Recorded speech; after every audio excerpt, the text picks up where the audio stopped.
So go up to Tennessee. They have like quarter comics. We have quarter bins and methamphetamines. You do some meth, you can look for comics for a long time. Jesus Christ! Oh my God! I'm in such What a did I fucking walk mood, dude. into? This is the show. This is the. So I just want to say thank you very much to all of our viewers. This is obviously our last show, and reminder: this is TVMA, and this is why we have to throw this graphic up pretty often.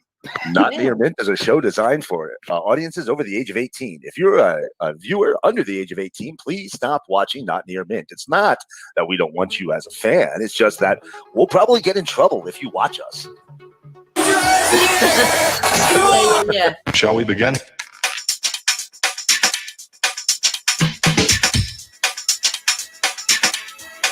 Let's begin.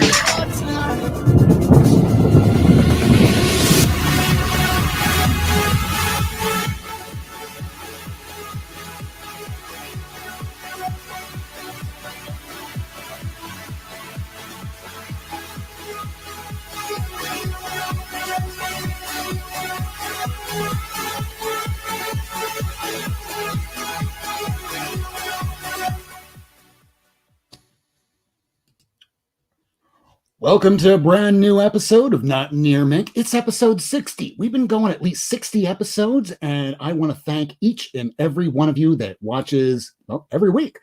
We're a live YouTube show. We do this every single Wednesday at 10 p.m. Eastern Time, and we have quite a lineup for you guys.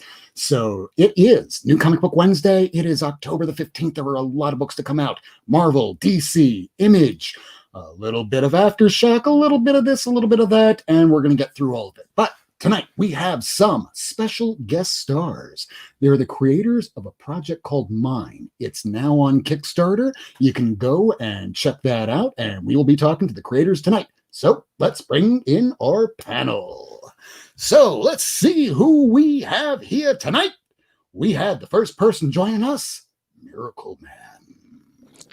Hey, Rob. Hello to the audience, and thank you, everybody, for joining us tonight. Can't wait to talk comics. Hell yeah. We got a bunch of them. Isn't that right? Mhm. Oh, I don't know. Nothing. Yeah, we got a bunch of them. We got a dozen. That was the least excited I've ever heard somebody sound about bunches of comics. Oh, but it's a fiscal punch in the nads. Hold on. Let me see if we can get special guest Stephen Wright to start talking about comics. Okay. So I finally decided to pull the trigger on Action Comics #1. I've never been so excited in my life. That's fairly And people accurate. stop watching. That's fairly Isn't accurate. that right? Comics on the Mind. Hi, how are you doing? What's up? What's up? What's going on, comic book peoples? Hey, guys, I just want to let you know with that intro, we're currently at -3 watchers. I don't know. People... I just walked through. Seems good. They Seems don't want about to see right. my face? Well, just a reminder for those watching at home that Not Near Mint is rated TVMA.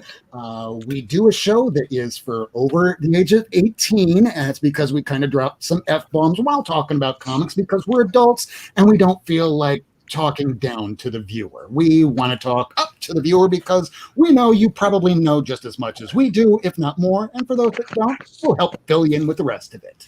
So, I don't know, maybe we should go and shout out some of the people that are here in the channel with us. So, starting off tonight, thank you all for joining us tonight. We have Captain Comics. Howdy, Captain. Let's see. And happy birthday, Comics on the Mind. It's a little... Happy birthday. It's always somebody's birthday. Every single day. And it's a birthday every day when you It get is comics. true. It's like a gift. Let's see. We also have Sharon, who lives life with 2 YouTubers. Check out her show, Isle of Series, every Saturday night at 10 p.m. Eastern Time, 9 p.m. Central. Who else do we have? We have William Smallwood in the house. Hello, everyone, he says. Let's see. Who else we got? Miracleman's joining What us in up, the chat. William? Please moderator now. Old Comic Smell. I think I shouted him out. Let's see anybody else we got so far. Comics at Law. We have Ricky Ricardo Rodriguez Vacas, episode 60. That is right. Who else? I think that is pretty much just about everybody. Dislikes. Just outpace the likes with all that. Yeah, I haven't even checked, and I'm a little afraid to do that. So now that we've shouted out everybody in the chat, perhaps we should, I don't know, bring in our special guest. What do you think? Mm-hmm. I think we should. Yeah. Maybe. Yeah. Oh, yeah. Do it. Yeah. He confirmed it. All right, please welcome John Luzar and Jason Fleece, starting with Mr. Jason Fleece. And then Hello. Luzar. Hello. Round of applause. I'm a special guest. Hot damn. Welcome. It won't feel so special by the time you're done with the episode. I promise you that, fellas. No, that's Brian, something to look forward to. Right as fast as you can. We'll ruin So that. say, one day today is going to be 20 years ago, and you'll look back at this and go, wow, I look really young. And the second thing you'll think of is, oh, God, I was really slumming it back on Not Near Mint. I think that every week. But yet you come. So you have a project on Kickstarter, and hopefully Miracleman has some share screens to help us with the visuals. But so a story of power and duty, Jim Starlin-esque. How did the project of Mynd come together? Either one of you. Ooh, I actually started writing mine in a class I took mine at Comics Experience. It was the first I ever made it writing a full issue. I run a little political satire blog called Shower Caps Blog, and I always wanted to target the first comics I made at the political audience. So I wanted to tell a political story, and that was sort of the kernel of it. And, it took me a couple of years to finish it, but that's where it started. So how long has it been going for, this idea? I mean, yeah, I think it was, 2018, maybe even 2017. It's not that it was, an idea I couldn't get out of my head. It just took me that long to finish it. All right. Well, so why a standalone issue? Have you thought about doing this longer, maybe a spin-off, keeping it going if it winds up finding that right audience? It's a self-contained story right now. You're talking to somebody brand new. I'm still learning a lot. So I'm sticking to single issue stories while I'm starting out because, there's still kinks to work out and things to make. All right. And Jason, how did you get involved with the project? Well, this is my second collaboration with John. Our last comic was called The Worth and the Cost, and its Kickstarter was earlier this year, and it did pretty well, we think. And John brought me on for that project and asked me if I would come on and edit again. I've been cutting my teeth. This is only the second comic I've ever edited, but it's been a blast to work on. And it's something I want to keep doing. Can I ask a question? Go right ahead. It's double pronged. The first is to Jason in the black, or is it Josh? Josh Josh? is in the black. Josh is in the black. John is in the black. John, and then you're Jason. Okay. And I'm Jason. Jason. So you said this stuff was in your head and everything. Can you give me some stories or some influences that maybe caused you to create these ideas that you had, like things that really moved you as a reader or a consumer of this stuff? Oh, sure, definitely. I mean, like everybody, I learned morality in 8th grade from Stanley, and I do. I love the Jim Starlin Space Jesus 70s sci-fi stuff so much. Classic. Yeah. I love it. And it was interesting. I didn't have on either of the books that I made with Jason. I didn't have a setting until pretty late in the process. I just had characters and conflicts, and eventually it gets to the point when a setting becomes necessary. And it turns out every time I hit that stage, I make a Jim Starlin space fable. So it's not really up to me. It just happens. And then, Jason, my question for you is, as an editor, what do you set out to do? Like, what is your end goal when you're handed a piece of or a portfolio or something? What do you do? Well, my job on this project has been, I mean, the name is editor, but it's been much more of a project manager kind of thing. I work with John to collect, to look through artist portfolios and hire the artists and make sure everyone's meeting deadlines and make sure everything looks the way we want it to look. And then catch all the errors, right? I'm still doing editing things as well and helping John with the script. Really, it starts with, my background and John's background too. We're both theater guys originally. And so for me, it always comes from the story, right? It always comes from the script. And then what can I do to help make this story get told? What can I do to take this script and bring it to completion and bring it to the finished project? So that's, I don't know if that answers your question, but that's what I got. It does. Thank you. That's awesome. Yeah, what's great about Jason, he's a great project manager. I know him from theater, where he's been an artistic director and a director as well. And I know he's done a lot of work in theater on story development, which is why when I found out he was interested in pursuing comics editing, it was such a good fit, because all of these things that he's so good at are terrifying to me. Good. So that's cool, man. Yeah. It's a good compliment to one another. I've been very lucky in a partnership. Yeah, we work well together, I think. I think it's your backer base has shown that, right? If you're at 500% or 200% or something. Yeah, we are right now sitting at 505%. So, I think that there's probably that you've demonstrated in previous works that you do work well together, because something like that doesn't happen all for naught. Well, thank you. Well, I hope so. We've Up been on the screen right now, you can already see how much money that this project has raised. We can see how many people have donated thus far, and it's still 14 days out. So, first of all, congratulations just getting this. Yeah, it's awesome, dude. Oh, thank you. Thank you. So much. It speaks for itself, dude. Like, Yeah, honestly, you see Kickstarters like this, and you go, look how easy this is. We put it up there. We made a good comic, and we made a good product, and boy, does it sell. And sometimes you got guys who've been in the industry a long time who can't make it happen sometimes. That's true. it's Very always cool looking little quality. project. Quality Right. will always do. So what are the price points on these books? What kind of alternatives, extras do you have for the people on this Kickstarter? And where can they find it on Kickstarter? Can we get a link up here anywhere to the Yep, go ahead.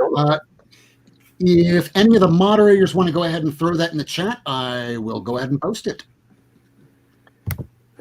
Here, I'm posting it in the chat right now. Go right ahead and I'll copy it. Actually, I think I can do that right now. Hold on a second. I just had it up. I can't find the window. I think Jason and I just fired it off over to the Yeah, to the I think we both backstage did it. there. I think we both did it at the same time. Oh, but yours is right. I accidentally deleted an initial. So use Miracleman's. Don't use mine. I was just going to say you owe me a Coke, but apparently you don't. It's right there. It's at kickstarter.com/project/worth-cost/mine-1. That is where you can find it. It is a fully clickable link. You can go ahead and do that because I'm one of the moderators. Fantastic. That's where to find it. All right. So on top of all this, what type of jobs did y'all kind of have before getting into the comic industry? Because I know that there's a lot of people out there going, one day I'm going to wind up being a comic artist, a comic writer, just working in the industry. So just to give some people hope out there to get to the point that you're at now, how did you start? The reason we're going the Kickstarter route, everything I've heard, and I mean, I am on the very bottom rung trying to figure out how to get into the industry right now. That's where I'm at. Everything I heard was if you want to break into comics as a writer, you gotta make some comics, because nobody will read a comic script, but they'll read a comic book. Mm-hmm. So that's just what we're trying to do. Just keep making comics until somebody notices. So far so good. People are noticing. Yeah, it's been, you know, when you put up the first one, you're worried that it's going to sit there for a month and 4 people are going to want it. You're just going to walk away with your tail between your legs and feel bad about it for the rest of your life. But do you know what? You know what? Like a lot of very successful people have in common is that they've failed a fuck ton of times. Oh Yeah. So if you fail, Loud and proud, gentlemen. Yeah. Oh my God! I'm having. There's a level of this that is my midlife crisis, having failed. But there's this thing called resilience, and those that continue to fail but don't stop. There's the benefit in that. I mean, sometimes it's just called insanity, but like I work in science. So basically, I work by process of elimination. Most of the things I do fucking fail, you know. But like I don't stop. You learn how to. You can learn from failing, right? As long as you don't do the same shit at the same time, and you can also call in. Oh No, and then her internet failed.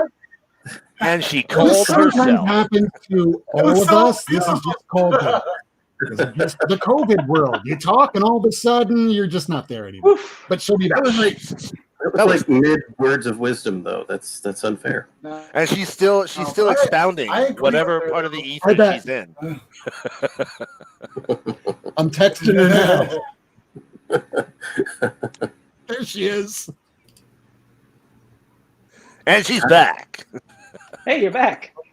Yeah, sorry. Yeah, Church. Winston Churchill said that like success is defined by jumping from failure to failure without loss of enthusiasm, and I think that that's like the way to live life. That's how I fucking like go through in the lab. Fail it. I'll fucking do it again. Fuck it, because you know what? You do succeed, and then you move on and you progress. Shit's called growth, bro. And honestly, like that's what's so thrilling about where Jason and I are right now, where we're just starting out and doing everything for the first or the second time. It's a lot of fun, and there's lots of fuck ups yet to come, and I can't wait to fuck them up. It's got to be like the butterflies kind of thing in your stomach. Like it's got to be exhilarating in a way. Oh, I have butterflies. This is my very first interview. I have butterflies in my. It's. Ooh. This will be the First- most fucking special interview. I feel special. The first day of the first comics Kickstarter, the first day of the worth and the cost Kickstarter, I remember just waiting. I started that Kickstarter, and I hit go, and I just had like this sort of panic, like, are people going to actually look at this? And then I went to sleep, because that's how I handle stress. And then when I woke up a couple hours later, it had met its goal, and I was like, oh, well, that's exciting. That's fantastic. How did that happen? Moving right along. Now I have to fulfill their expectations. And that's where yes. Well, So, Jumping off from Lady Fantastic questions right there. So what really excites you about comics? What brought you into the field? I mean, what makes you go, all right, I'm waking up, I'm putting on my socks this morning, I can't wait to start the day. What excites you about comics? Well, I'll go. I love the interplay of words and pictures. I mean, that's, like I said, I'm a theater guy. That's where I started. I have 2 degrees in theater, which that's really useless, but I have it. And that's one of the things that theater and comics have in common, right? Is it's words and images together. And that's what gets me going. That's what gets me really excited about comics, is seeing those 2 things interplay and tell a story together. And the best comics are when you need them both.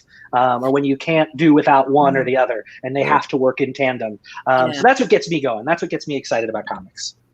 When did you guys start reading comics? 7th grade for me. Actually, through, of all things, a buddy of mine introduced me to like the Marvel tabletop role-playing game at the time. Yeah, Overpower or something like that. I just had those little triangular stand-up things. Yes. Yeah. HeroClix. It was all that Secret Wars mid-'80s Marvel aesthetic, and it just took over my mind. That's hilarious. For me, it was when I was 5 or 6. I'll never forget. I was into, if you remember, the Masters of the Universe.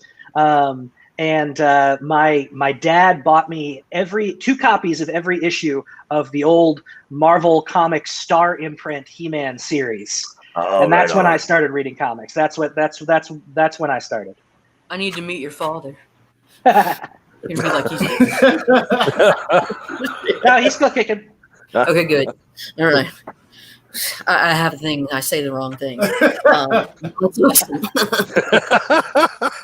You were I think just we all talking get about Winston Churchill, so I will bounce from that to quote Erasmus. We are all fools. Each and every one of us, we live in the shadows of our forefathers, and so did the forefathers live in the shadow of theirs. So no one knows what they're doing, just keep doing it, and we all get better as we do it.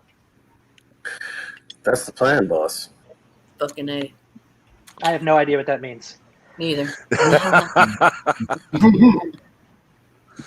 So Well- if you could go back to the beginning of this Kickstarter, from day one, knowing what you know now, from what you've learned, all the little steps, all the little procedures, what would you all do different?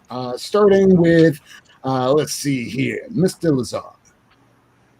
Oh, so from the Kickstarter process, I made, and the details aren't super interesting, but I made an error in setting the calendar for when the Kickstarter would go up, and I had hoped to do a lot more outreach before the Kickstarter launched, and there was a kink in the calendar, and all the time I'd set aside got away from me. So that's on the list for next time. All right, and Jason? I have no idea. I'm still trying to figure it out. I wish I had a good answer for you. I didn't even hear what John said because I was trying to think of an answer for you, and I got nothing. That's okay. So the both of you, you're both into comics. You both started at a fairly young age. Are there still books that you're still reading to this day? Do you find yourself collecting? Are you reading new stuff, or are you collecting back issues? I mean, What what you are your got? collecting habits? What you got? What you got? What you got? Oh God, do I collect? Yes, just What you be reading? What you read? What you got? What you read?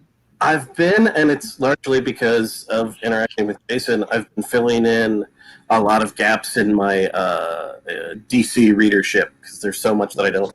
Been working through the Mark Waid Flash, which I followed some time but didn't get every issue, and I've been reading the O'Neill question stuff, which I'd never read before. It is blowing my mind. Oh, I want to read it. Yes. Did Tom King write this new question stuff?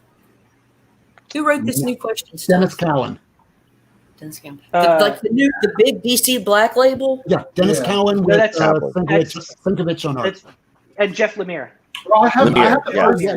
Jeff Lemire's writing. I know Lemire did the Joker one. No, he did a question one as well with Dennis Oh, did Cowan and Bill Sienkiewicz. Yeah. Yeah, I read some of it.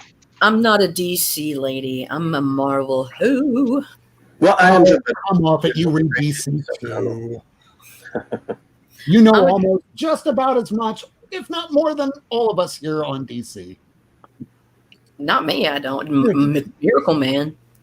Mr. Miracle. Miracle Man. Well, yeah, I'm a bit of a DC guy. Yeah, a bit. Bit of a DC All right. guy.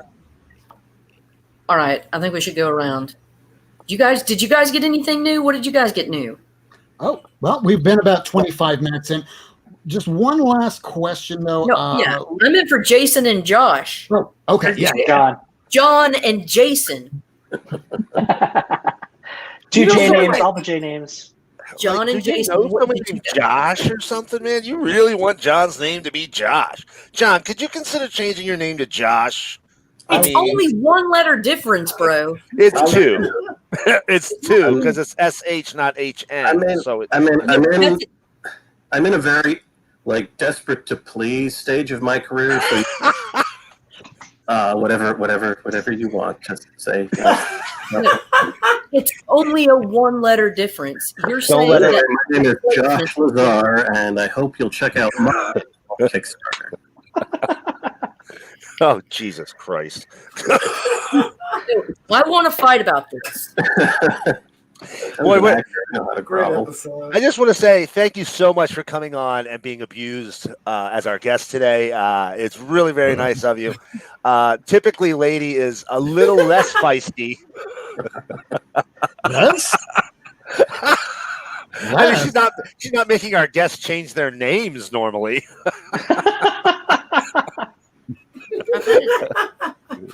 We've all had a day and a week and just a year, just a whole damn year. Really, in fact, let's just talk about comics. So, why don't we let the guys wrap up real quick? Hang around with us. We usually talk about books. Wrap up. I actually got to call it a night, you guys. So I'm going to move on. As I said, because I've got comics to read. It's Wednesday. Yeah. Right on. But thank you. In that Thank you case, so we do a much little for thing on our meeting. show. It's called Promote Yourself, where you tell everybody where they can find you. Social media, whether you have an Instagram, a YouTube, Twitter, a Facebook, whatever it is, go ahead, tell people where people can find you. Let's start with Mr. Fleece. I am at JAFLEECE on Twitter. So you can find me there. That's about the only place you can find me. John's a lot more present than I am. Sweet. All right. And he gets the last word. Mr. Luzar, where can people find you? Go ahead and promote it. You can get me on Twitter at @capshower, shower cap in reverse, and the blog is showercapblog.com. In addition to that Kickstarter link there in the chat. Yes, that's me. Thank you so much for your kind hospitality. I appreciate it. Thank you so much. Thank you for having us. Yeah. Thanks, guys. Best of luck. As soon as the book comes out, we're looking on. Hopefully we'll have you on soon. Great. Buy our comic. Yes. Yes. All right, gentlemen. Support Good them. Thanks, guys. Thanks. All right. So What's up, I Air guess it's time Spider? to get to the next part of our show. And the next part of the show is going to be, I don't know, what did y'all pick up this week? I think Kurt should go first. Everything. No, why did I know you were going to say that? I'm sorry. Oh. Well, I bet you are. I'm not sorry. Sorry, not I sorry. didn't get you. I Sorry, not just sorry. accidentally kicked out Miracleman. Sorry about that, Miracleman. No! We can make him go first. Well, as No, soon as I he can hopefully go. comes back on, let me text him. Is Oh, he not man. in the back? Did he just quit? No, I went to go remove the share screen and accidentally kicked him out. Why did you leave, Miracle Man? Why did you leave?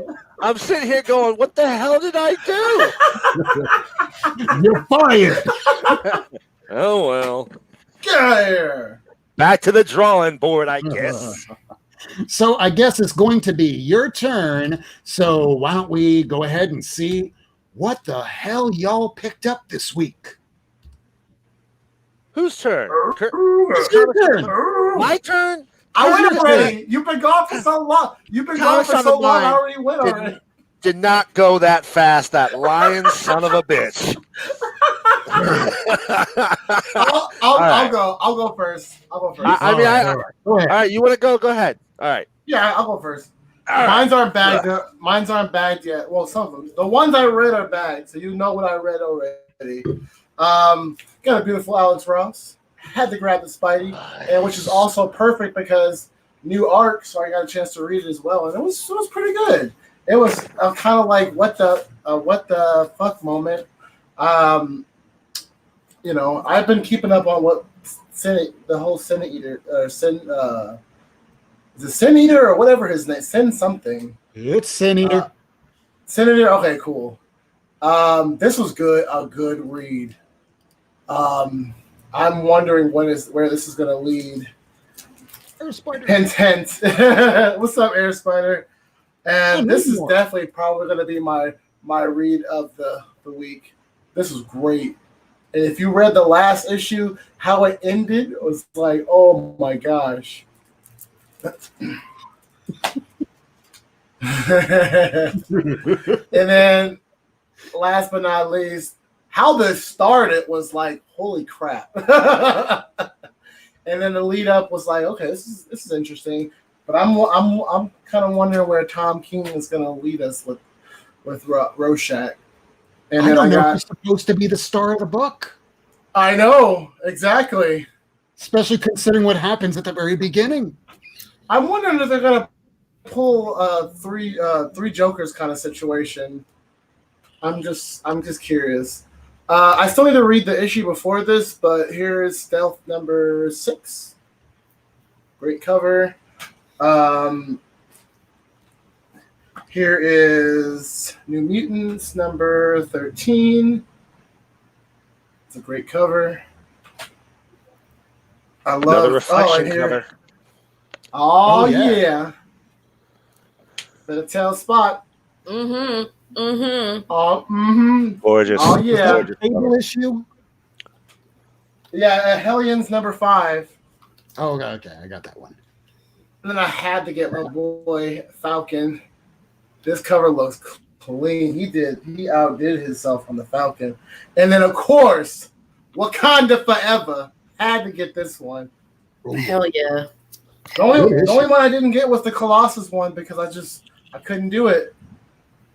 Me either. I didn't get the Colossus I one had either. the budget. I thought you would have got that one. And then I need to read the issue before this. You would have gotten But the I can't Colossus wait. one? I was thinking about it. Mine still And had the here's- timeless, but I wasn't going for it. I didn't take the bait. Oh yeah, that and last week Really? that X-Force 13 definitely sold out just about everywhere old comics now. That's crazy. Well, I'm glad it was in my pool. And usually my Which LCS don't one's play when it comes X-Force to our I X-Force haven't- 13 is the first appearance of Solemn. I mean, it's really not. The first appearance is in the last issue of Wolverine, but he makes a first appearance on like 2 of the covers, the main one and the variant. And What's the variant? What's the time? Is it a timeless? well, I know there's a timeless of the Wolverine, which is just Wolverine in the brown outfit, and the other one is there's another timeless. I don't know which one that was. I only got the variant where it looks like Wolverine slashing, but like really, really fast, like there's a motion blur. I want to know what that X-Force 13 is. Now I'm all curious.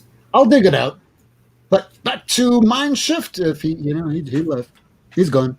No, I didn't leave. I was pulling it out. I'm literally reading it right There now. you go. Oh. Yeah, I'm literally reading it right now. So not right now, but like it's on my read pile. It's good. But yeah. So far it's so good. And then here's Detective 1028, Beyond the Grave. Hey, who's cover on And then- 1028? Who did cover on that? Something Scott. Where is this? Travis Scott. Something Scott. What did you say that? Something Scott's good enough. Oh yeah. Something Scott. Something Scott. Check. Nicola Scott. Oh, Nicholas Scott. Yeah. That would be the variant. That's not a Scott. Huh. Nicola did the famous like it's all the different eras of Superman and there's all the different eras of Batman and they're just like standing next to each other in all the different costume variations.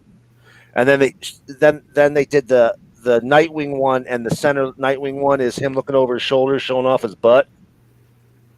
Oh yeah. You remember that one? That's one. Nicola. Yeah. That's Nicola Scott. Oh, okay. And then I don't want to touch it, but this is an awesome cover. Oh yeah. That might be It's the hollow. best. That might be the best I agree. cover in the whole dark death metal run so far, man. There's a Virgin variant for this cover. Yeah. I got that one, but I got That's a all I different variant. got. Nice. Oh, that's everything. Yeah, that's all I picked up. I was supposed to get Stargazers, but apparently Scout Comics isn't messing with Diamond no more. So, because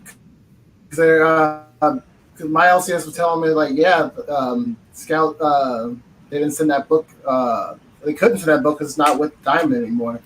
So I don't know how I'm gonna get that book. And it was great. Stargazers issue 1 was a great read. I know John Comics for Kids was promoting it, so I grabbed it, and I was like, "This is really good."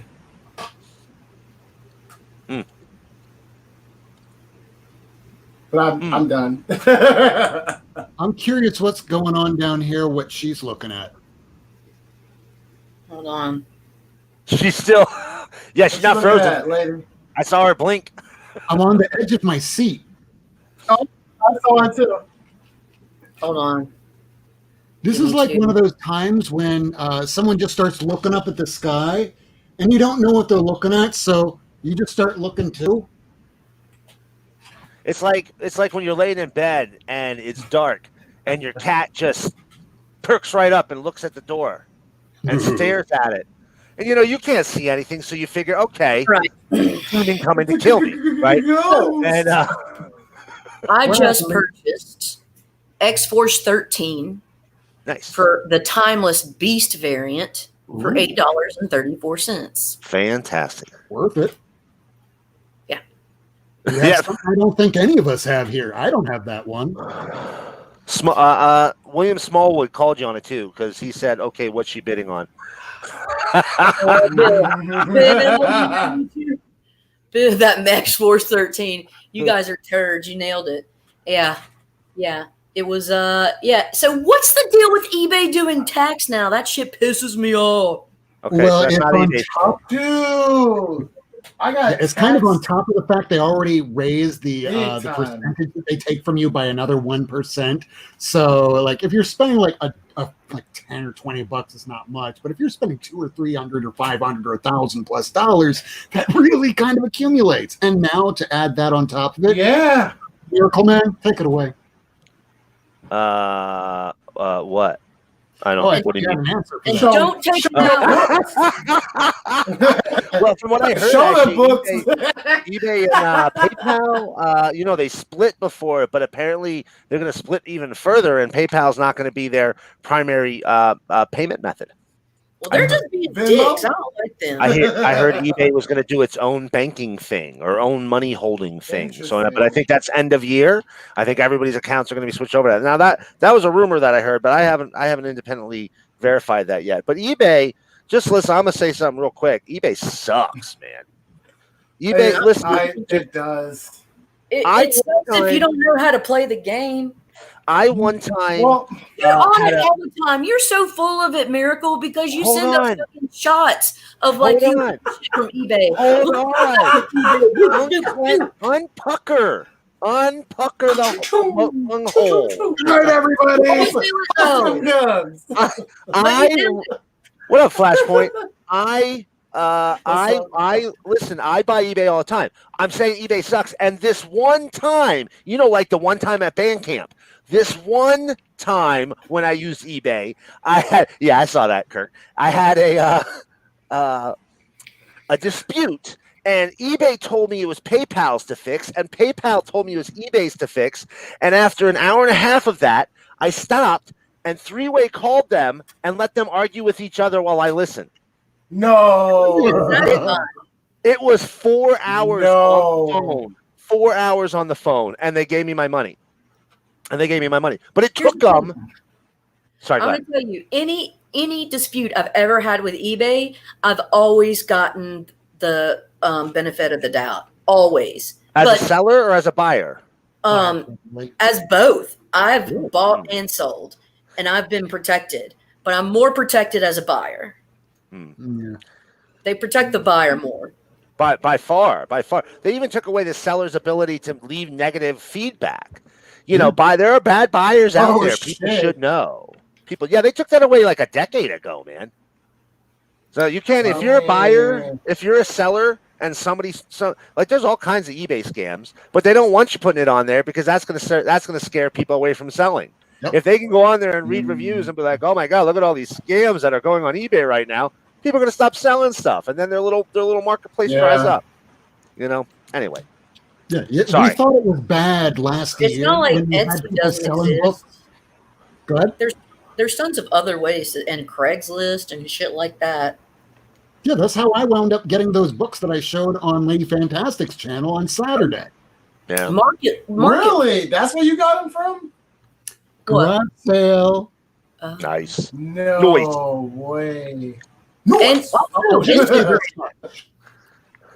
You see these two books on the side here?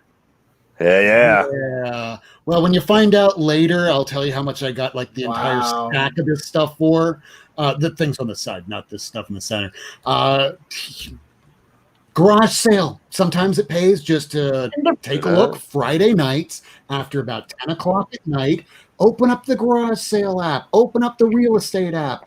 Put in the keyword comic book, at least within like a 50, maybe 250-mile radius. And if you find something that are a bunch of 90s books, maybe you let those go. But maybe you actually see like a little corner from Avengers 57 that might make you think, oh, maybe it's worth a 3-hour drive.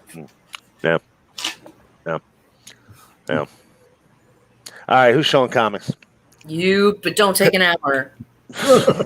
then I can't show fucking comics, can I, lady?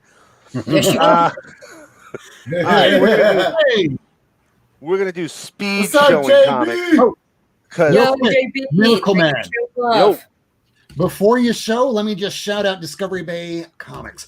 So Discovery Bay Comics, for those people out there that don't know who he is, go sub up Discovery Bay Comics. Why should you do this? The reason why is because he does like a TV guide for the comic book community. If you want to discover your new favorite channel, it might be this one, it might be another one. There's Caroline and Chris, there's Comic Tom, there's Reggie Collects, there's people all over the place. There's this dude named Whack Comics that puts out all sorts of stuff.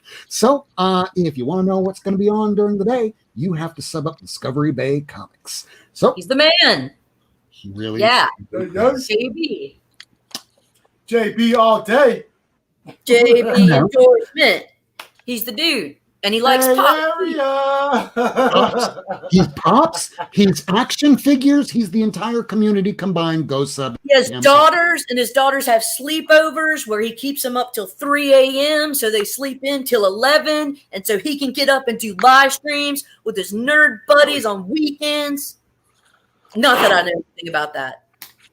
And sometimes Jack of all trades. Disco likes to do a late night talk show where he brings other people like us on, and maybe one day that might be you. And now back to Miracleman. All right. Well, then let's get going because I don't want to be talking for too long. And, so here we go. We're just busting your balls, man. Sure. But we kind of mean it. So here we got Strange Adventures number 6. Strange Adventures I number love 6. that cover. Great cover, man. Yeah. Beautiful. And we got Rorschach number 1. Listen, I feel strongly about people using Alan Moore's creations when he didn't want them used and whatnot, and I do feel strongly, but this was really good, man. You're gonna want to read this book. Yeah, I almost felt bad too. Almost. We Live from Aftershock. This book was awesome. I'm not even gonna that's tell you a what it's great about. cover. Just look at the cover. If you don't want to buy this book after seeing this awesome cover, then I don't know what you like about comics. Damn, I might have don't to get pick that up. It was a cool book, man. And it's Aftershock. Wait, look at the back cover. It's actually, hold on, it's a 3-part cover here. Three.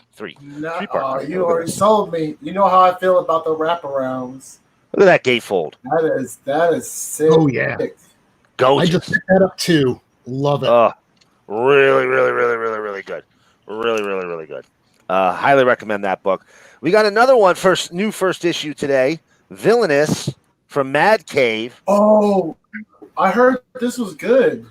Bro, it was a good book. It was a really, really good book. That's 2 books I gotta pick up. Whole new superhero universe and supervillain universe. Speaking of new number 1s today, here's another one. Commanders in Crisis. Hey, baby. Oh, that's Listen. hot. This is cover E. I had to ask for this, and my LCS, the guy who owns the LCS, he's my buddy. He was busting my balls, but he was like, "Huh, something you want to tell us here, pal?" I'd hit it. And listen, man, listen. That's what man pretty is right there. That's what man pretty is. That's a handsome man. He's a We were handsome fella. talking earlier today about possibly becoming a male gigolo for comic books, and after that Right. book, I mean, Right. hell, even I'll say it. I'll suck dick for some comics. Give me some A's. Oh, Jesus God, man. So anyway, it's a gorgeous. We're going places, man. We're going places. That's got to be the new episode lead in from here on out. Yes. Yes. Do it. Suck dick for A's. Baby. Okay, so then it's all right, doing meth and searching for comics and then sucking dick for comics. Got it. Oh my God. Covered dick. Comics, math. This is just the Not Near Mint show, everybody. This is why we are absolutely, positively, without a freaking doubt. Not for children. Yeah. At all. Ever. Yes. Never. Yes. Never, ever. We act worse than children, but this is not for children. Because if they watch this, they would be terrible people like Facts, us. fam. Facts, fam. I don't tell my Well, students about this show. But we're terrible. As Discovery Bay even says on his show, we are very over the age of 18 over here. Just because. Yep. And now, back to Miracleman. All right. See, you guys are like, oh, it'll take a long time. That's like It's the our third focus one time. we've had. Hey, how does it feel? How does it feel? I'm just kidding. It's like the first presidential debate, isn't it? It's worse. Somehow it's worse. So 7 Secrets number 3. This has been a great series so far. Tom Taylor, we all knew it was going to be awesome. Another new number 1 today, National Anthem, True Lives of the Fabulous Killjoys. This is the new Killjoys book from Gerard Way. This is, I think, cover C or D or something. They did a similar cover for Doom Patrol. So I wanted to get it just for, to coordinate. Kind of has that Freddie Murphy look. I was thinking the same thing too. I don't think it is, right? Please tell me it's not. I don't Please tell me it's think not. it is. I think, it was earlier in Gerard Way's comic writing jaunt. I think he's learned something about the craft with Doom Patrol and the follow-ups to Umbrella Academy. So this was good. I enjoyed it. Leaning a little more into the superhero side. Then we got Hawkman 28. I think next issue's last issue, maybe issue after that. Green Lantern season 2, number 8. Listen, I follow Liam Sharp, the artist. He's actually the creator of Death's Head 2. He was a UK artist, Marvel UK artist for years in the 90s. Did some crazy ass stuff. And he said today, he goes, DC, kudos to them for letting us just go where the art took us on this one. And I'll tell you, every issue, the art style is different. Some of them are very not cartoony, but more like a Silver Age feel. Some of them are more of a futuristic feel. It's been a really great read. Haven't made it to Immortal Hulk number 38 yet, but again, great book. And here we got a couple variant covers. Here's Avengers 37. There's their October variant, Halloween variant, I should say. Marvel Zombies Resurrection number 3. With that Wolverine zombie variant. How's the story so far? It's not Kirkman's original Marvel Zombies. They're doing a new thing. I think it'll be difficult to capture anywhere near that level of excitement again. Because it was new then. You know what I mean? It's good. It's a solid story.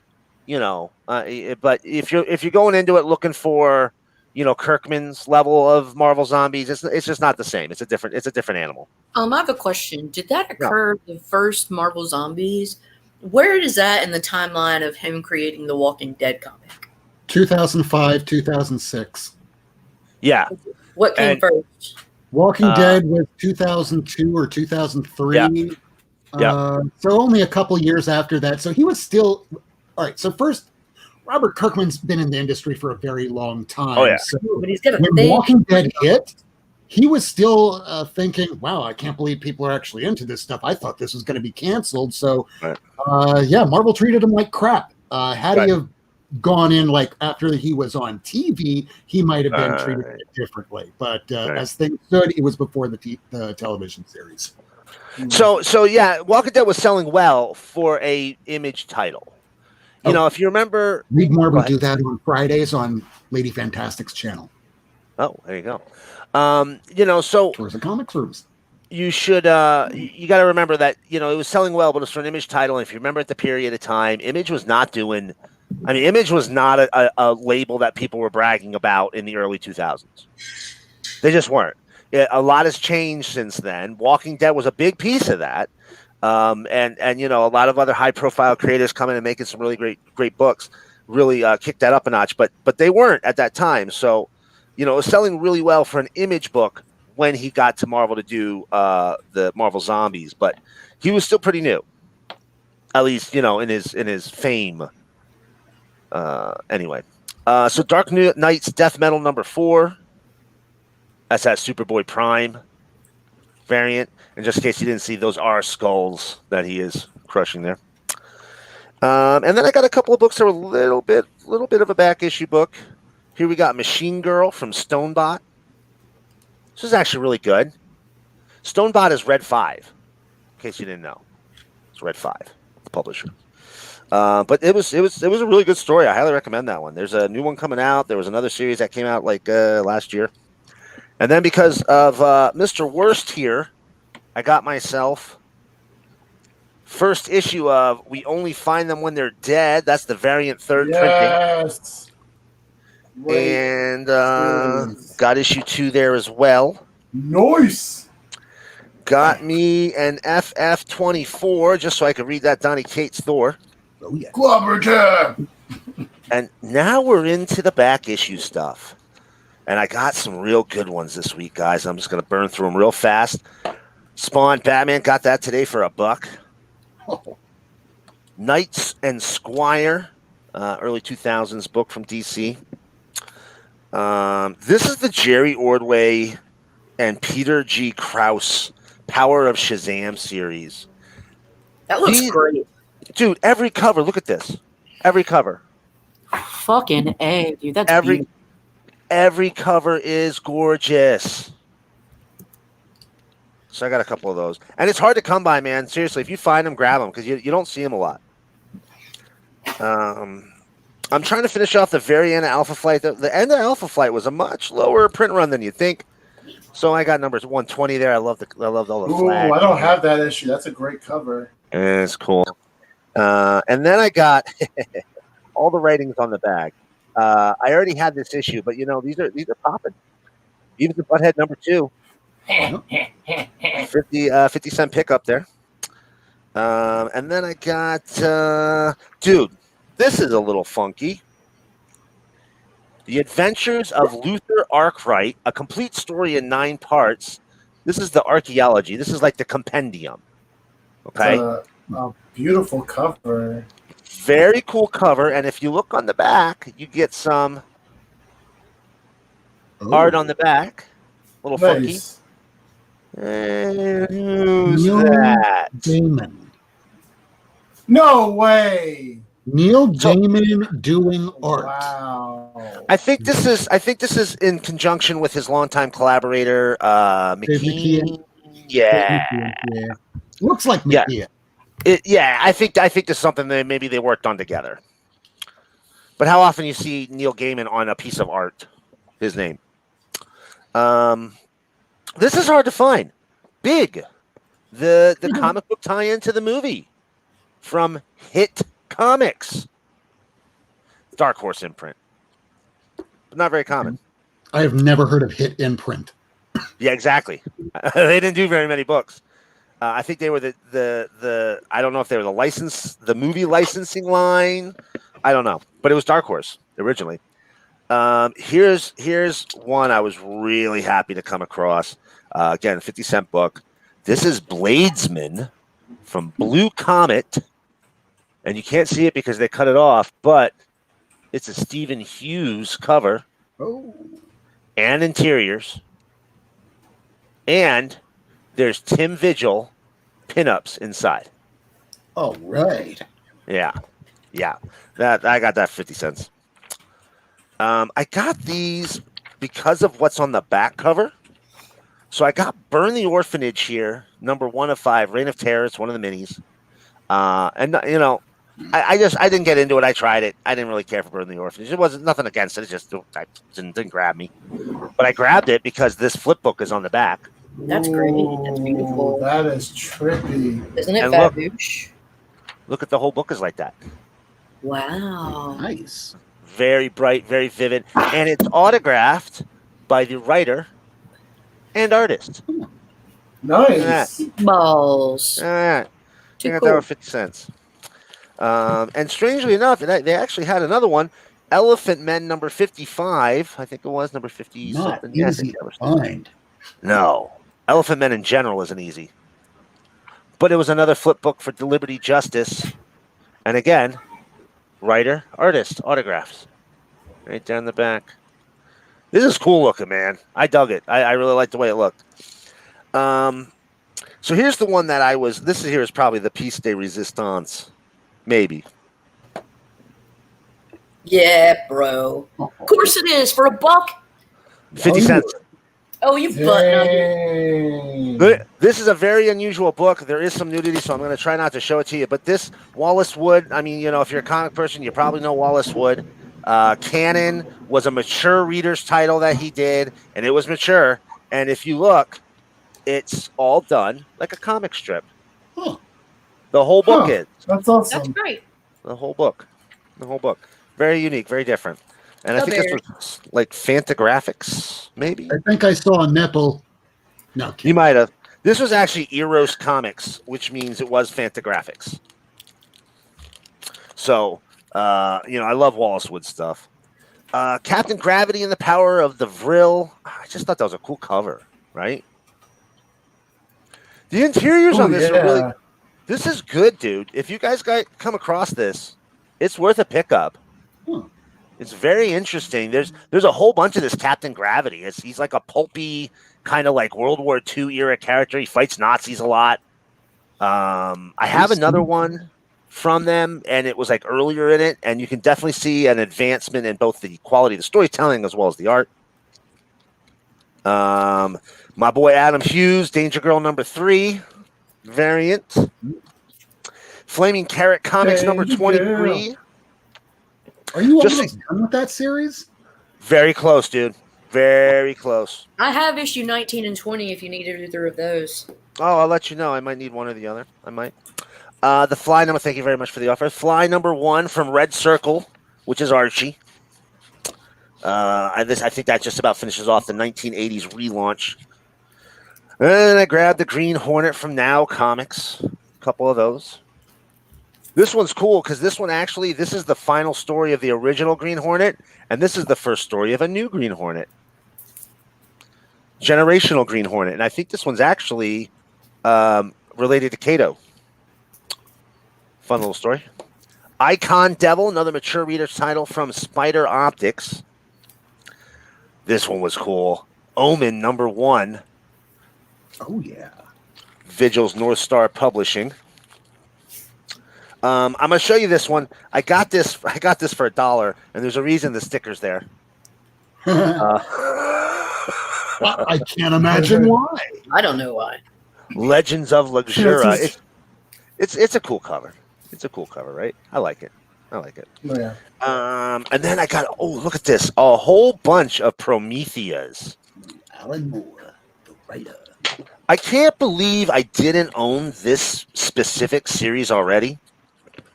I don't know why I didn't buy it at the time, but I did. It is very deep. It is thorough, and it's not an easy breezy read. That's true, but every one I've seen, the art's beautiful, the covers are beautiful. It would have drawn me even back then when I definitely had different comics that I liked at the time, but it still would have drawn me in then. I don't know how I wasn't getting this. My shop must not have had it. I picked that up I was picking it up because of Alan Moore, but the reason why I picked it up more than even Alan Moore itself was because back in the late 90s, early 2000s, there was Ex Machina, and it was J.H. Williams doing the covers, the interiors, and pretty much got his big start. Right. Right. This is a funky little superhero series called Southern Knights. It ran like 30-some issues, and it was published by Comics Interview Publications. Odd. Yeah, but it's a superhero title, man. It's a super team. Southern Knights. Okay. Let's go with it. That's cool. I know that. I can connect with that. Yeah, that's pretty sweet. Yeah. That's the old Keystar track. Thunder Bunny with the Thunder Agents. Like, so much thunder. Icon #4. Only milestone book I can find. Big deal book, guys. If you are looking for the milestone books, if you're looking for anything that's gonna maybe matter to people in the future, Rocket here was the first superhero that was a unwed teen mother, and here she finds out that she's about to be a mother. Yeah, I saw that in the for 35 cents in the 35-cent bin. Oh yeah, and I saw that and I was like, "Damn, this is controversial for the early 90s." Sure. And then I was like, "Is that a pregnancy test?" No, it couldn't be. Maybe it's like a nail file. And then I put it back. Pregnancy test. I would get it for the 35 cents. It's probably not there anymore. Probably not. Crimson Nun from Antarctic Press, like 1997, man.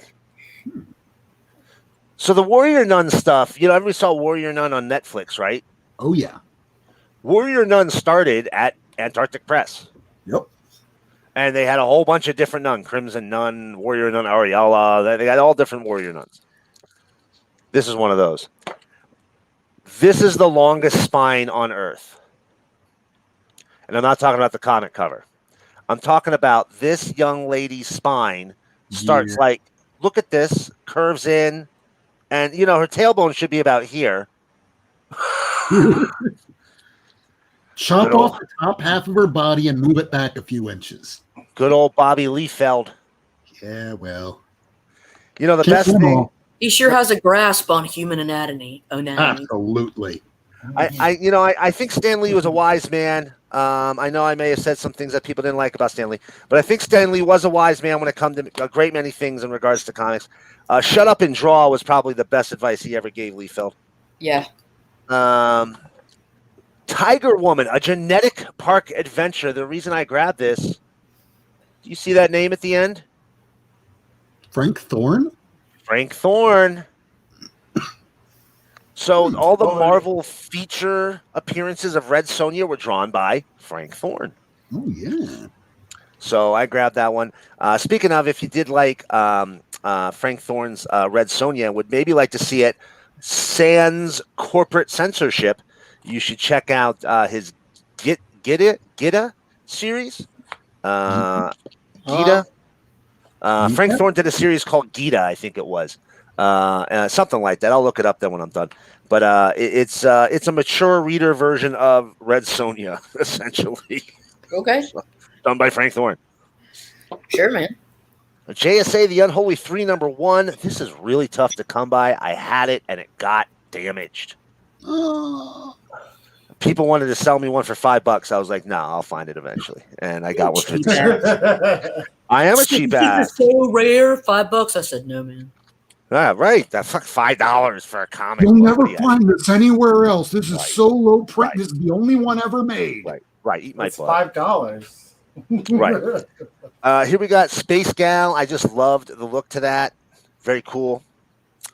And 3 more to show here real fast. I'm gonna show you the biggest one for last. So here we go. We got 2 tabloid size, 1 magazine, 1 tabloid size. Thrilling Adventure Stories #2. She's beat. But this is an Atlas Seaboard magazine. It's the 2nd and final issue of Thrilling Adventure Stories. And in the first issue... 2nd and final. Yeah. In the first issue, they introduced their wildly popular character, Tiger Man. In the 2nd issue, they introduced not very much. But they had a special about the Towering Inferno. Oh. Look at that. Next up, we have a tabloid. Here is Eric Larson's Herculean. Collection of a bunch of his cartoons and strips. No, this is old, man. Like 10 years old. Really? $4.99? Oh, okay. Yeah. Well, the size. I think that'd be $10 today. Yeah. It's a magazine. Yeah. And it's like a heavyweight. It's a heavyweight paper, man.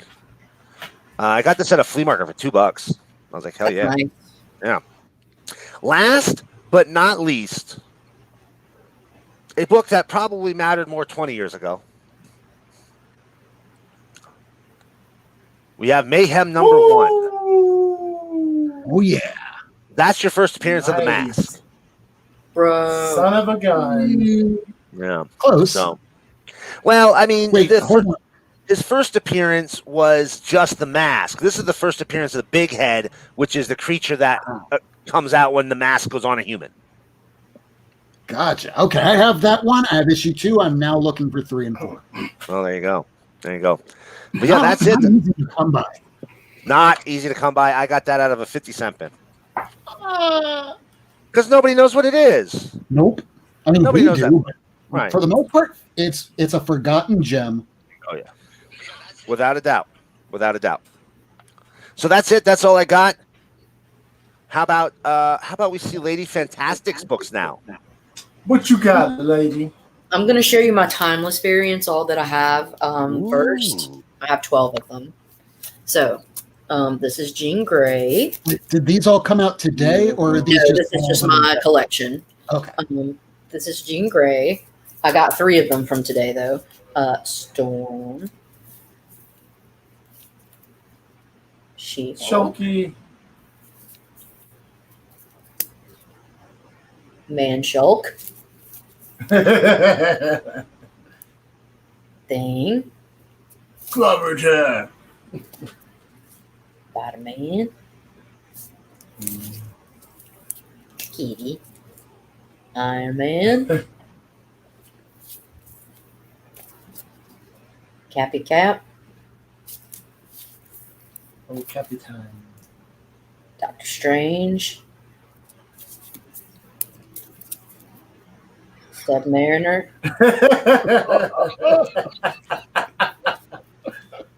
Black Panther. Yeah. Silver Surfer. Silver Surfer. Yeah, Hush. That old comic smell. And then I got Rworstreport 2. It's really good. I think you guys should read it. I dug it. I'm getting a second issue. I did too. Yeah, So, I agree. Captain Marvel 22 had to pick this up. Let's see. Immortal Hulk 38. I think like 3 of you guys have gotten this. Or wait, I didn't get this last week. I think this came out last week. Yeah. They had it out, and so I picked it up. And then I just got the second printing of the Wraith #1. I don't know, but anyways, that's all. That's all pretty picked good. up. Yeah. I like the Nice. first issue. It was only a one shot, but I'm going to spoil something else later, but I'm going to spoil that too. So with the Web of Venom, they kind of kill him at the end, but not before letting us know that there is the light side of Null. So yeah, that was a pretty good book. So, I agree. my turn? Oh no. It's your turn. Oh, I believe it is. What time is it? My turn. What's happening, guys? Okay, well, my name's Rworstreport. You know where to find me, so let's just get to the next section of what we're talking about. What's in the briefcase? So this week wasn't as big as last week. I didn't get any back issues, but from the back issues that I did get, you can see them from Lady Fantastic and we did a show last week, and it's on her channel. We did it Friday and Saturday night, so you get to see that what we got. So here are the books that came out today for me.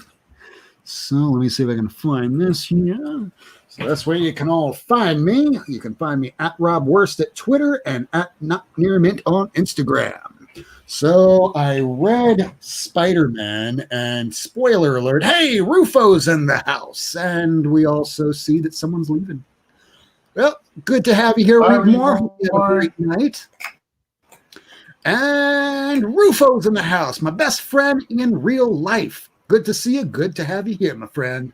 So, spoiler alert.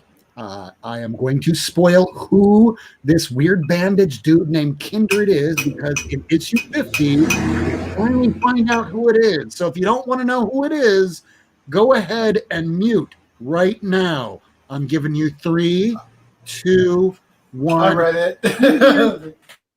Kindred is Harry Osborn. Yep. Yeah. Yes. Yeah. So Yes. that happened, and I don't feel like rereading 49 issues to see how that fits together. It feels like they just put a whole bunch of names in a hat and drew it. It was a good issue, but the reveal was Yeah, it definitely was. Well, Avengers, on the other hand, was quite a bit of fun. And let me just fix these lights over here so this looks a little bit better. There we go. So, Avengers was a great, big, fun battle with Black Panther and Khonshu. And can't wait to the next issue to find out what Wolverine and the Phoenix are going to be doing. Haven't read Captain America yet, but picked up the regular cover along with, of course, the Timeless variant. Oh, yeah. Last week I screwed up. I didn't get a lot of any Timeless variants. Yet I still spent more than I almost ever did on just 2 books.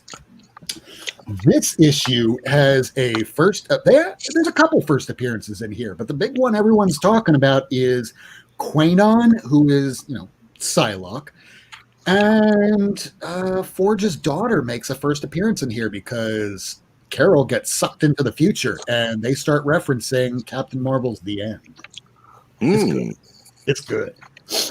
Immortal Hulk, also very good, and we see the return of Devil Hulk. Yes, that was so awesome. Oh, yeah. I want to see more of that.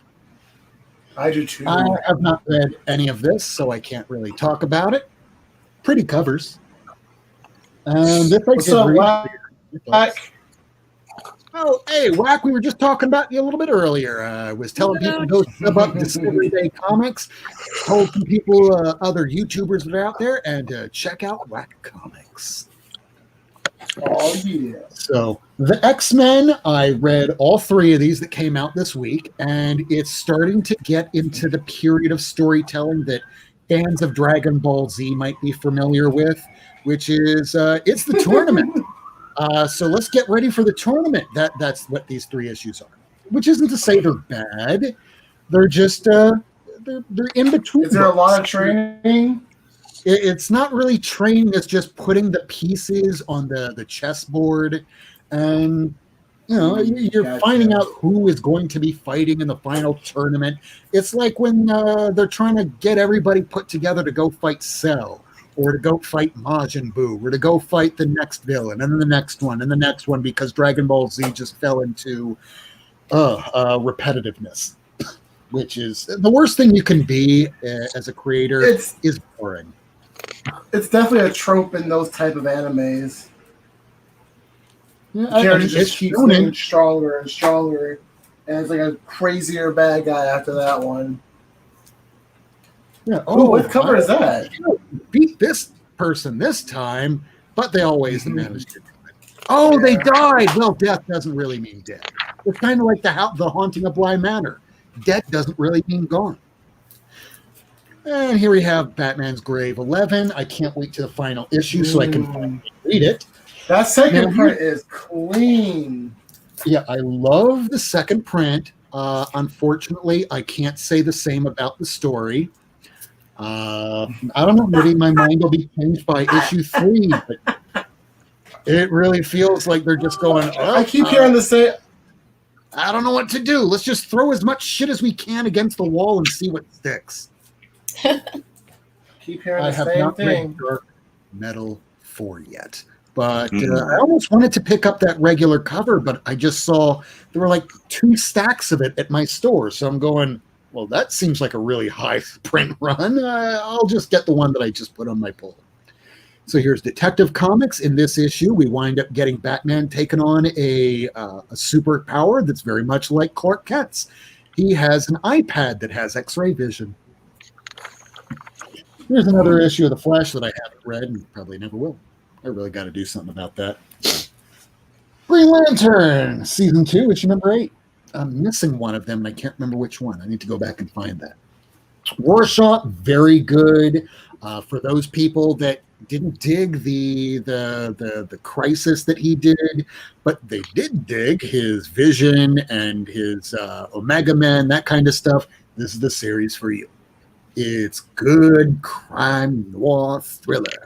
And considering who the story is about, once you read the first couple pages, you're going to be wondering, so who the hell's the star of the book? Exactly. Looking for it's halfway through the series now. I have only read the first issue, enough to make me go, I should probably wait for it to be done before I just dive into all of it. It's pretty thorough. Here's something not so thorough, but I haven't read the last 2 issues, so I'm not going to comment on it. It's Bendis, so you know my thoughts on Bendis. Wonder Woman, great cover, some more liar goodness. Haven't read it yet. Buffy the Vampire Slayer, Willow, probably my favorite character that was on the show way back when. And I noticed there's somebody missing from the live chat tonight, so I'm just going to say this right here, right now, even though it's going to look a little bit dark when I do it. But since she's not here, this is for Ace. Don't forget, everybody, Black Lives Matter, Trans Lives Matter, and Helen Mirren. She'll probably check that later, or she's probably already dropped the channel. Here I got the Peach Momoko variant, or the same one that you got. Maybe I should have gotten the more like Penthouse or the other one kind of magazine, the one that Miracleman got. You know that Peach Momoko is kind of everywhere, and she's like on every single book. Now, Comics on the Mind read this. I have not gotten around to it, so I cannot wait. Oh, it is so good. Second book I read after Lady Fantastic has not read any of it yet. I just jumped on it, and I still think the first 6 issues are the best ones, but still pretty good. And Dave Enrique says, here's something. Have you peeps noticed that modern Marvel books from about 2011 to now have color rub on the shiny side of the backing board? Notice the same amount of color loss on most of my Marvel. You are not wrong, and that is not unique just to you. And it's not just Marvel, it's pretty much line-wide. I don't know if printing inks have changed or whatever it is, but just about any book that you put into a bag and board, the second you go to remove it after about a week or 2, you're going to see some color rub. Every single last book. Redneck is good. I recommend that. I haven't read it yet. Still behind a couple issues. Vein number 1. I just ordered this based off the cover alone. It's a vampire series. That's pretty much all I need to know. We Live #1. People were comparing this to a lot of Studio Ghibli, the Miyazaki. I'm probably going to mispronounce it. Mizawa, the guy that does like the Studio Ghibli stuff. Miyazaki? Miyazaki, yeah. There you go. It does kind of have that vibe to it. It's very yeah. earthy. So I'm looking forward to reading this. And since Miracleman said he enjoyed it, I will probably get to it tonight. And that, my friends, are all the comics I got today. So I think maybe we should, I don't know, go ahead and talk about the subject. What do you think? Let's do it. All right. Well, let me go ahead and change my camera over, and we shall begin. So last week, Lady Fantastic and I, we wound up doing a show where she showed a whole lot of McFarlane Spider-Man, and like a chump, because when it comes to comics, we kind of all are. We fall for things. We go, I want that. And why? Because I don't have it now. I really, really want it. And it looks good. How much does that cost? Oh, Jesus. I'll still get it eventually. So I still want it, though. So because of last week's show, I am now working on my Amazing Spider-Man. That'll happen. Which, to be fair, it was only a couple weeks ago. Damn you, lady. There was that one issue that I still needed from between issues 500 to 700, and it was the Colbert covered, I think 596 or something. And that's when I looked into my CLZ and I'm like, oh shit, I have like 500 all the way through 700. And then I'm looking at all the previous volumes and the subsequent volumes, and I'm going, you know what? Minus just issue 9 from the current run, I have every issue of Amazing Spider-Man from volume 2, issue 30 to now. Well, if Reggie did it from Reggie Collects, yeah. If Dylan, wait, no, it's not Dylan, it's Comics 89. If he did it, and if Reggie did it, what's the worst that's going to happen? I don't get them all. Yeah. So I don't know about you guys. How are you all when it comes to this kind of discipline in order to try and get the big book that costs a lot of money, or that middle road kind of book that you can afford, doesn't completely blow your bank, but it still kind of hurts a bit, or you're still trying to get that full runs of everything? How's your discipline? Ace! Sorry. Personally, I do. Ace is in the house. What up? Hey. The first comment we've seen here, Ace. I didn't see any either. I personally do pretty much all 3 of those things. It just depends on the series. Like Doom Patrol, I'm collecting every single appearance of Doom Patrol ever. Same thing with like Squadron Supreme, Squadron Sinister. Collecting every one of their appearances. Doesn't matter the book. But like Defenders, I'm collecting the entire run. There's a couple other books. Like I really want to find some of those early Peach covers that Peach was doing. Peach, was it Momoko, Mononoke? I don't know which. I forget what it is. Momoko. But you know what I'm talking about. Momoko. I'm trying to collect some of those, but they're from series I'm not even. Seriously, we didn't see it, Ace. But some of those are from series I didn't read. I have no intention of reading. Much like my Adam Hughes covers. I bought Danger Girl. I don't read Danger Girl, but there was an Adam Hughes cover. What do you think about my Catwoman from like a decade ago? Do you think I'm actually going to be reading those? Right. Exactly. Same.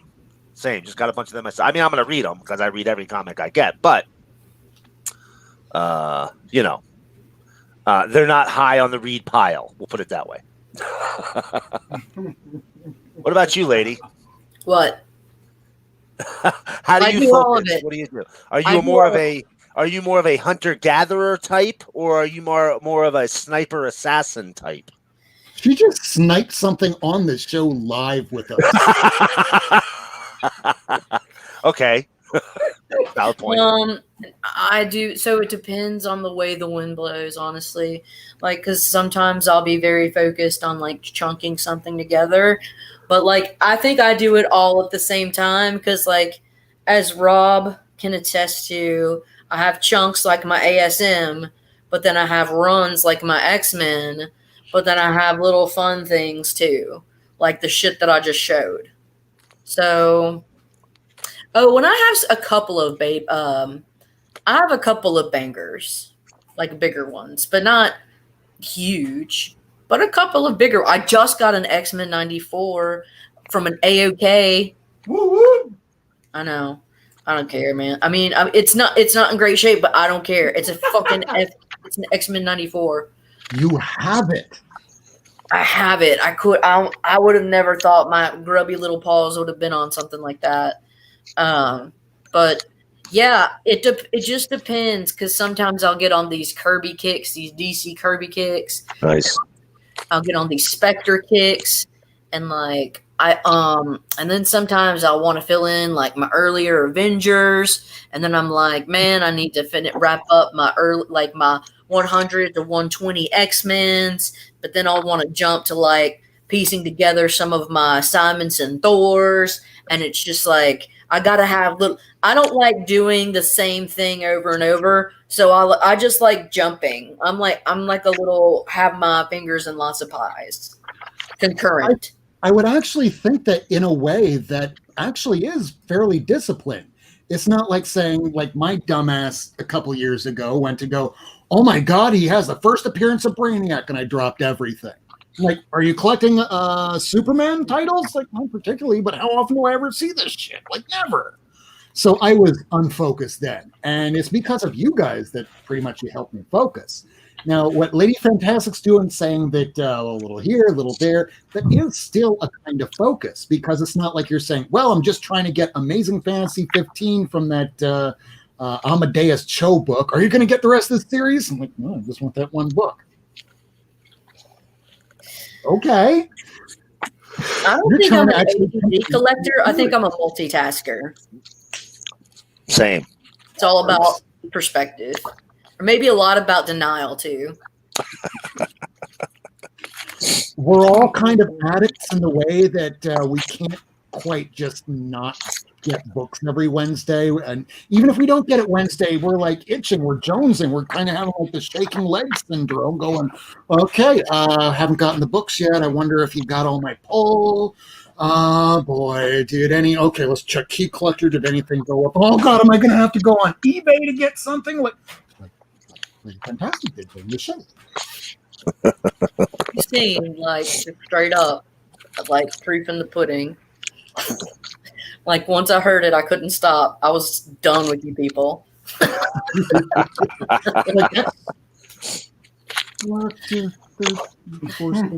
Hold on a sec. Okay. And then we're just watching you as you're staring off to the side. And us as comic collectors in a comic show, we knew that he had to be doing something involved with comics, unless you're watching the news, in which case we would have heard something. So, yeah, we're all wondering, what's she going to get? And then once we actually see it, I'm sure there's a couple people that were watching, if not people on the replay, going, she got that? And everybody else has it on the show? Well, holy shit, I don't have it. Let's go and look this shit up too. What Lady Fantastic just did on the show right here probably is something that winds up happening in the community a lot. We watch other people's shows. We watch them pull out a book that maybe we haven't remembered about in a while, or go, hey, I've been looking for that and I haven't thought about in a while. I need that immediately. And that's kind of the FOMO, the fear of missing out, that all of us are guilty of. Well, or maybe it's just remembering how awesome things were that you forgot about and that you need to get in your collection because we're fucking comic addicts now. Yeah.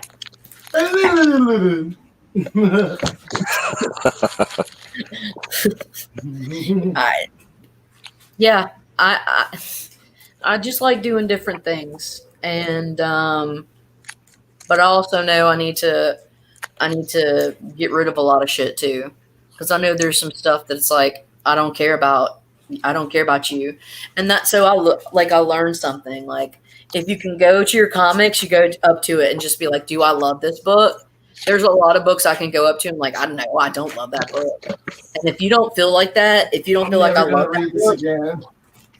like you can get rid of it. And like that means that like I really could probably get rid of a lot of my collection.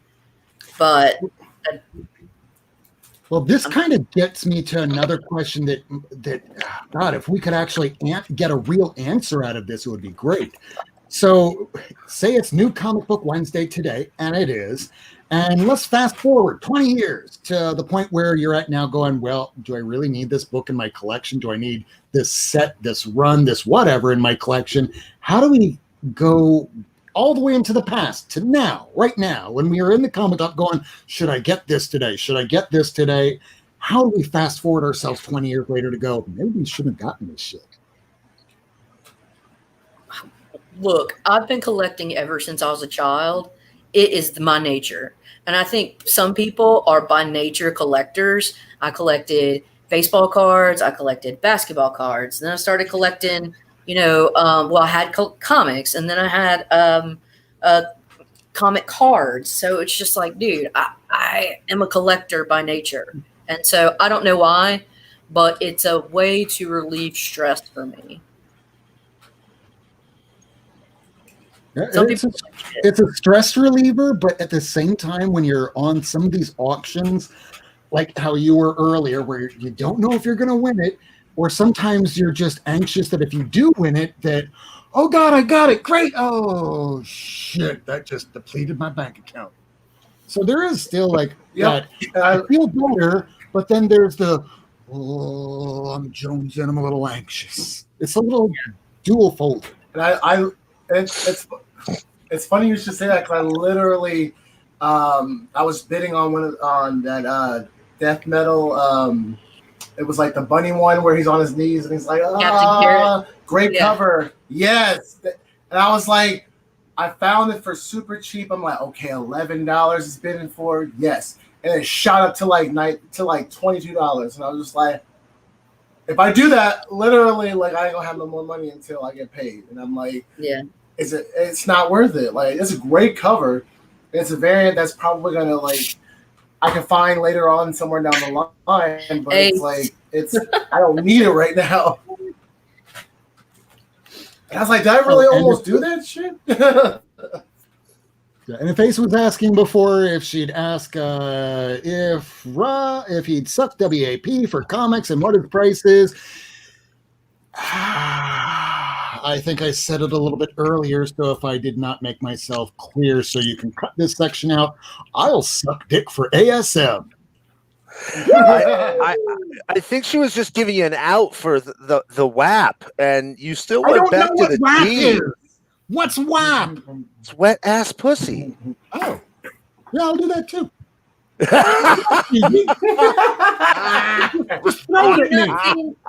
Have you not seen the wet ass pussy video? It is the shit. Ben Shapiro self-owned. I'm sending it to you right now. He got so mad about this video that he ended up self-owning himself for like 2 weeks. Himself, yes. About how his wife, the doctor, says that if women have vagina this wet, I'm sorry, ladies and gentlemen, if women have vagina that's so wet that you need a mop and a bucket, as said in the song, my wife said that is a condition called blah, blah, blah, blah, blah, blah, blah.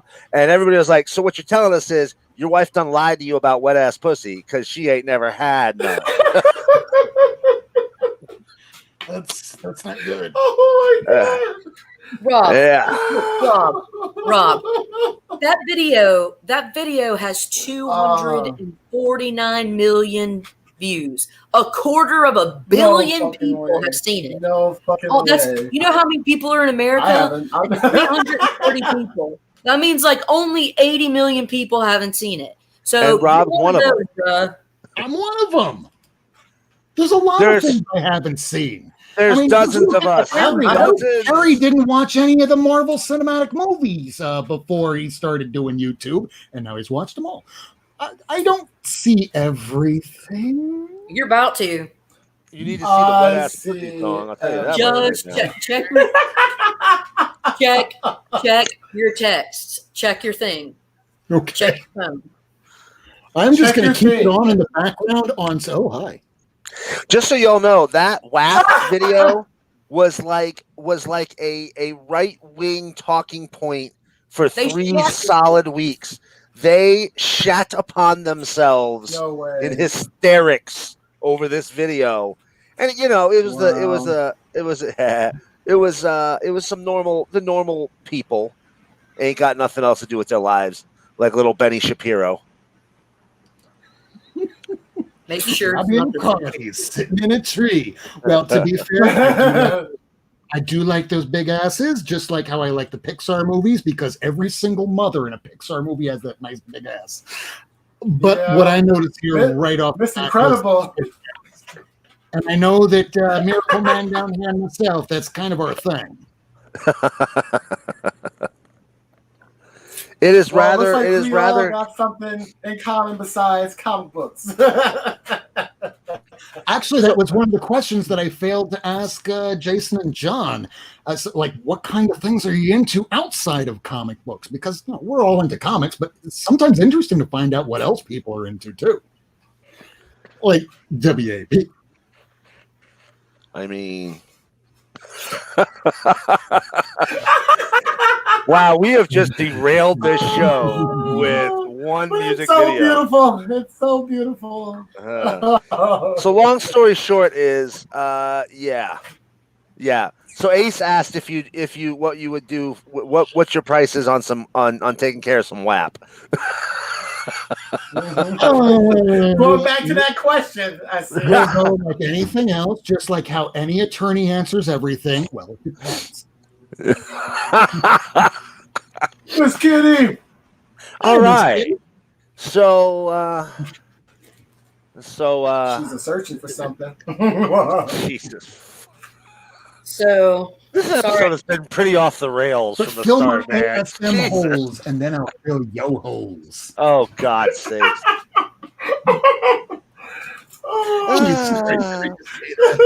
it's You called did. filling gaps. I like filling gaps in my runs. Yes. Filling them gappy gaps. It sounded filthy, and then it sounded dirty as you started it, and then it sounded dirty as you ended it. I don't know why.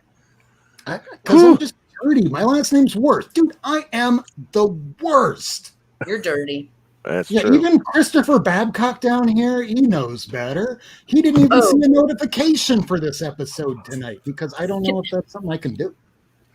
All right, can I show something? Show I wanna something. show you, Go ahead, like we're lady. doing like runs versus bangers versus grails, and I wanted to show you something that I think, to me at least, is the closest that I can find to a grail banger run, and that would be the Spectre run in Adventure Comics. It's my grail banger run. I just love it.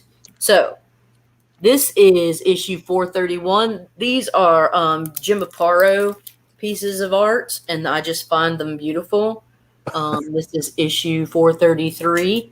432 is on the way to me, so that means I'll only need one more, and I'll have the entire Spectre run in Adventure Comics. That's cool.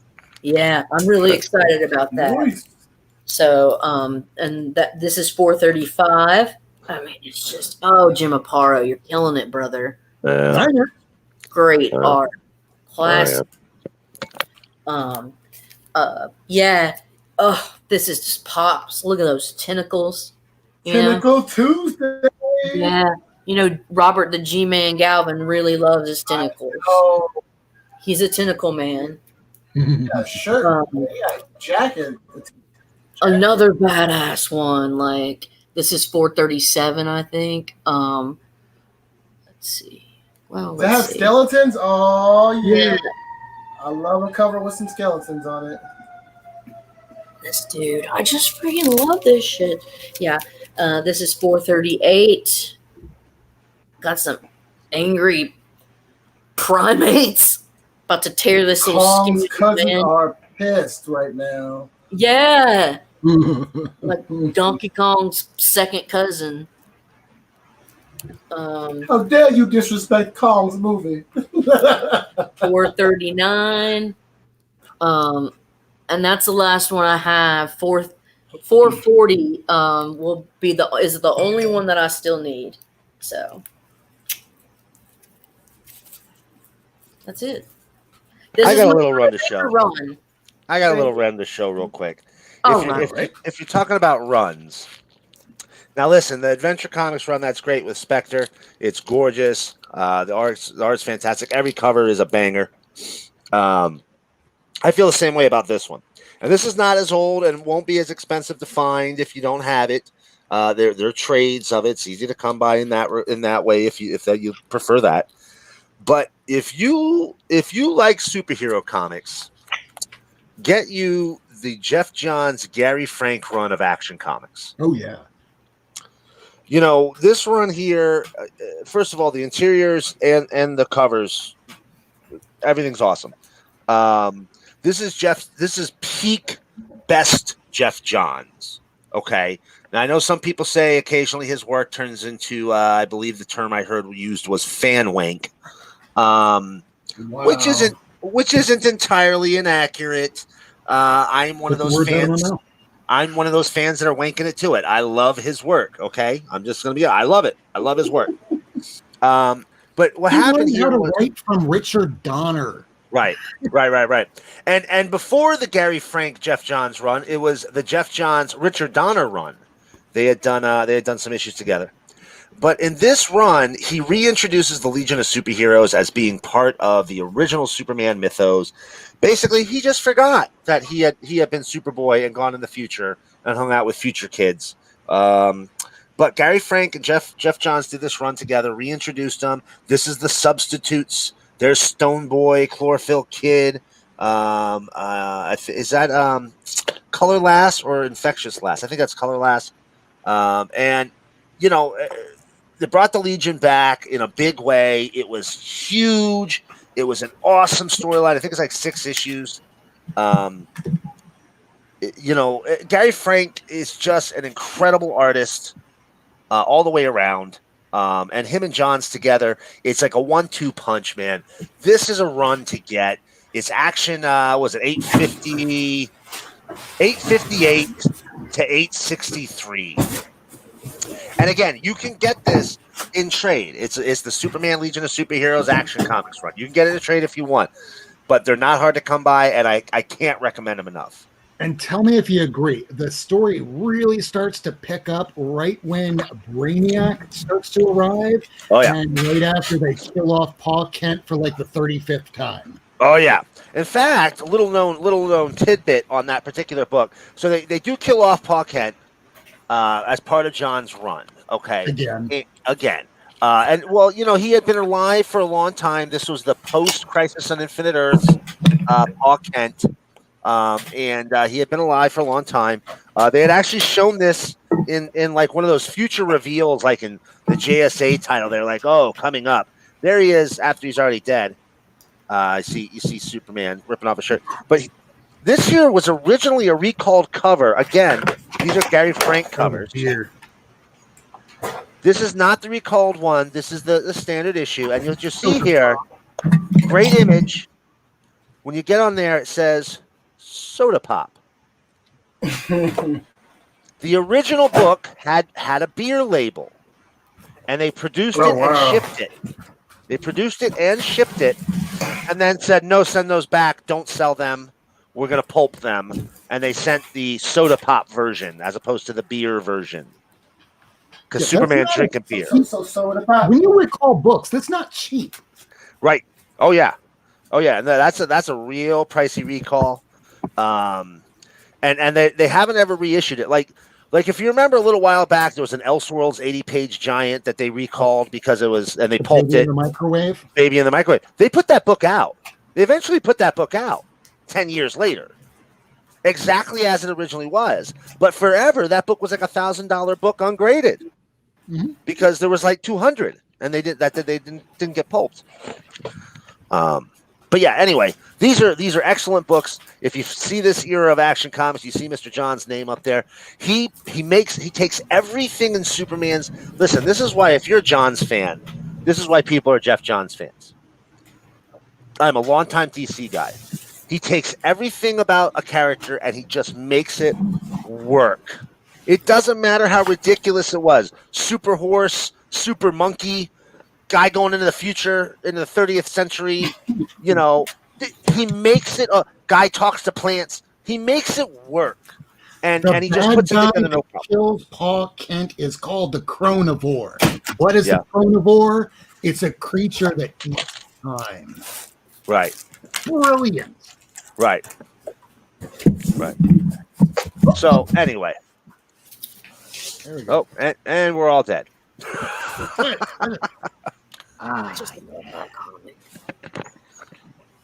Were you showing us silver boobs? Yeah. Got a Right problem. on. Never. Never. Yeah. Never. Later, John's made me a DC guy too. Yeah, man. When Jeff Johns is on, he can every bit of confusing, never made any sense DC continuity that you had to be a DC fan for 40 years to understand. He takes all of that, he pushes it together, and it all comes out the other end, making perfect sense. Somehow. I gotta go to bed. Yeah, oh, yeah, it's 11:45. A little bit late here, and I have an 8 o'clock in the morning hearing because much as my boss is cool and likes the fact that I do the show and everything, it's kind of like it's a big joke that it's like, oh, it's Thursday morning. Let's see if we can give him the earliest job possible. That sucks. But in my line of work, it's a good thing to start early because it's about quantity than anything else. And if I start early, I get more jobs, get more money, get more ASM. Then I don't have to do that thing that I might do for ASM or WAP, whatever that is. Good plan. I'll be watching that video a couple more times. Thanks, lady.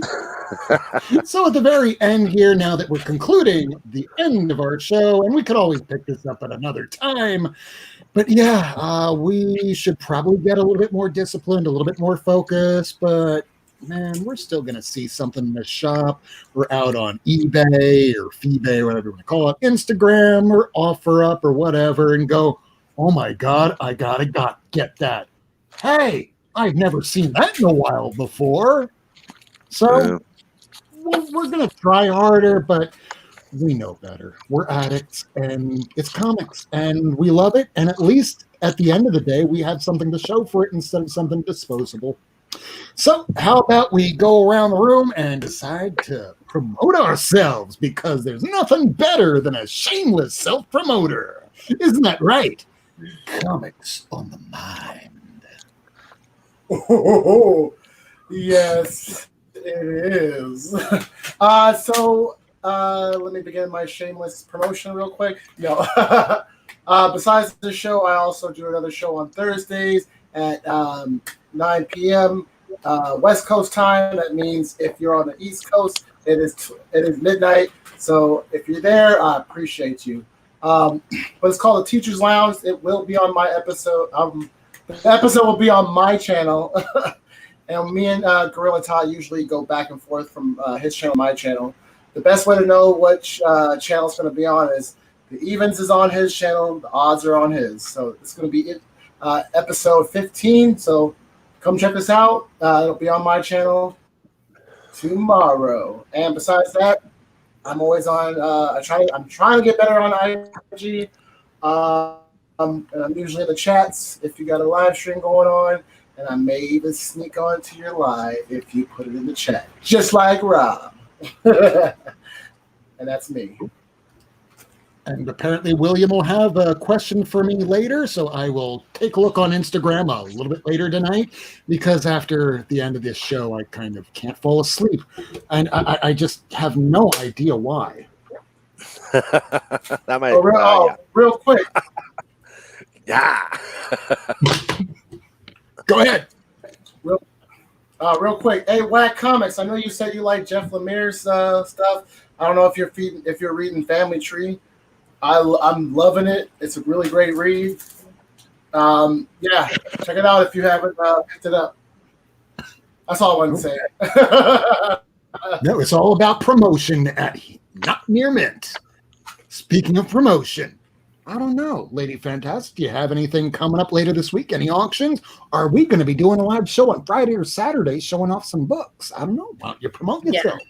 Yeah, Rob and I are definitely going to be showing random crap off either Friday evening or Saturday evening. And the comic, the Saturday morning cartoon crew, I think we'll be having the auction. I'm not sure whose channel it's on yet, and I'm not sure if we're gonna. But just check IG or hit one of us up on IG, and I'll let you know or not. I may have to work. I'm teaching an undergrad how to grow virus and then concentrate it, and it takes time. So I may have to go into the lab. Anyways, you don't care. Those darn undergrads. Does this now mean we have 2 teachers now on the show? So my official role is not teacher, but if you're going to be a scientist, you have to teach, and you have to learn, and you have to teach, right? Train. You have to. I remember being told a long time ago, if you understand something, you should be able to explain it so easily that a kindergartner could understand it. If you're still explaining something and the person is still left scratching their head, perhaps the person explaining it doesn't understand it as much as they think they do. Exactly. But yeah, so part of being in the science community is definitely teaching people new things, new protocols. It's all about learning, right? You don't stop once you get out of school. God. If you stopped learning, you're no longer living, and you're just slowly dying. Yeah, that would suck, dude. Come on. Oh yeah. That's why we read comics. Absolutely. Tickles the Miracleman, do you have anything coming up on your sheet? Well, anything going on your channel over or not? On my Twitter feed.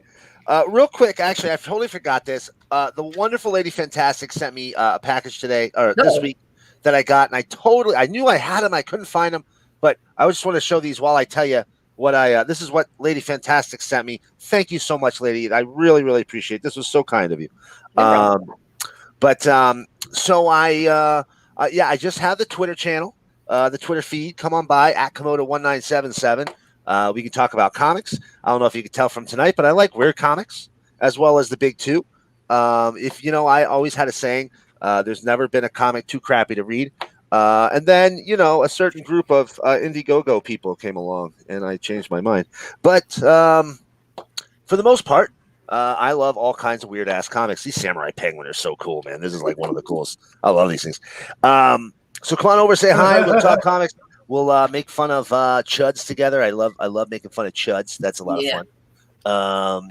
We can discuss politics if you want, but just to warn you, I'm super lefty. Like I think everybody should be allowed to vote and people should have rights and stuff. I know. I'm super left wing. Really weird. So yeah. Darn. There shouldn't even be juries. There should only be.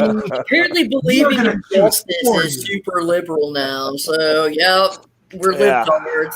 Yeah. So there's that story. If you come on over, say hi. Real quick, just so everybody knows, Comicsgate is a hate group made up of Comicsgate is a hate group made up of has-beens, never-wases, wannabes, and the type of people that got kicked out of a 4chan messaging board just one too many times. If you're not one of those things, I deeply apologize if I've offended you. However, you are hanging out with a group of people that don't mind laughing at cancer victims, being misogynistic, and making transphobic jokes. So fuck Comicsgate. Other than that, come on by and say hi, everybody. Woo! What's the date today? I love it. 14th. 14th. All right. I guess that makes sense now. So I guess it's my turn. Go for it. So just to remind people where I get my comics is at a little place called Frank's Comics. It's also known as Max Comics because his name is John Freshley. You can find him over at Miami Fresh Comics. He does a little auction claim sale, usually every week. Sometimes he takes the week off, but not this week. This week, he should be doing it at about 11 a.m. Eastern Time on his Instagram channel, live at around 11 o'clock. Might take a little while, so just keep looking at the feed.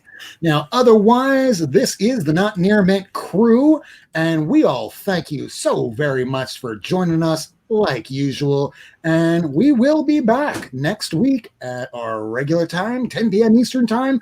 We'll probably have a creator or maybe somebody from part of the community. We'll have some fun. We'll have a few laughs. Maybe we'll probably say things that we absolutely positively should not be saying on the YouTubes. But that's our show, ladies and gentlemen. So till next time, have a good night. And yeah, we could probably do the trick. I'm obsessed. You should play WAP. Play WAP.